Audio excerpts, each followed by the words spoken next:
تکرار غم شد. روزای هفته واسه من شبیه هم شد.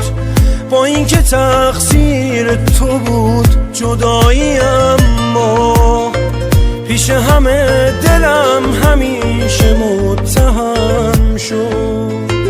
بعد از تو من آرامشو از یاد بردم، من لحظه هامو دست تنهایی سپردم.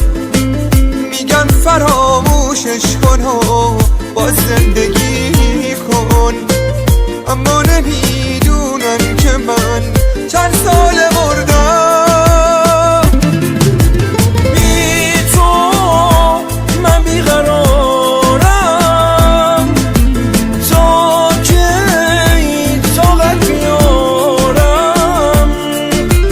بی تو این خونه زندونه، کسی نمیدونه حال منو اصلا.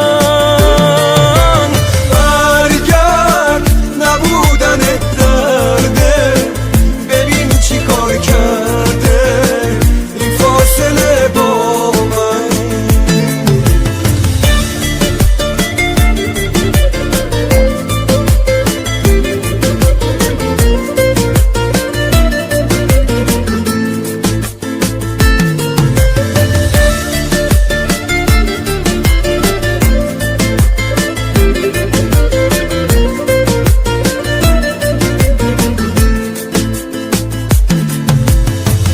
تکرار مرگ زندگیم بی تو همیشه مثل یه کابوس که داره تعبیر میشه.